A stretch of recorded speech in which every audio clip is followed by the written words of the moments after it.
এবারের বিপিএলে রাজশাহী দেখাবে বড়সড় চমক। দেখা যেতে পারে আন্দ্রে রাসেল ও রাইলি রুশুকে। দেখুন বিস্তারিত। সরকার পতনের পর পরিবর্তন এসেছে দেশের সব বিভাগেই, যার ছোঁয়া লেগেছে ক্রিকেটেও, প্রভাব পড়েছে বাংলাদেশ প্রিমিয়ার লিগেও। ফিরতে যাচ্ছে পুরনো বেশ কিছু ফ্র্যাঞ্চাইজি, নতুন করেও আসতে যাচ্ছে কেউ।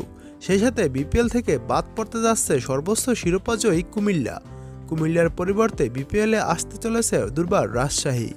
বিপিএলের পরবর্তী আসর শুরু হওয়ার কথা রয়েছে 2025 সালের জানুয়ারি মাসের প্রথম সপ্তাহে।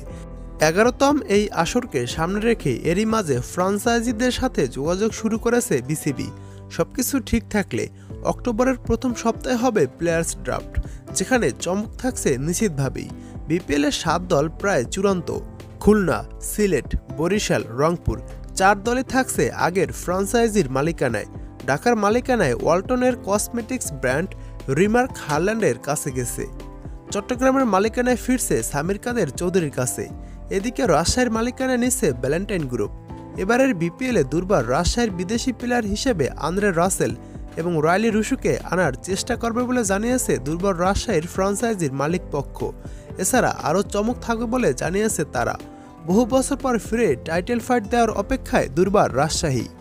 তবে বিপিএলের সময় আরও 2-3টা ফ্র্যাঞ্চাইজি থাকা রাসেল ও রুশুকে ঠিক কখন রাজশাহী পাবে সেটা এখনও ঠিক হয়নি। বিপিএল চলাকালীন সময়ে প্রতি বছরই বিদেশি প্লেয়ারদের সংকট দেখা যায় বিপিএলে। এবারে কি হবে সেটা সময় বলে দিবে।